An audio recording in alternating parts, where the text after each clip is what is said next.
It's time to sew our tree branch, beehive, and bee blocks together for our spring showers quilt.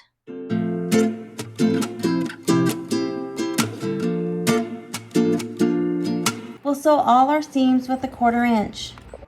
We'll sew the tree branch and the beehive together first.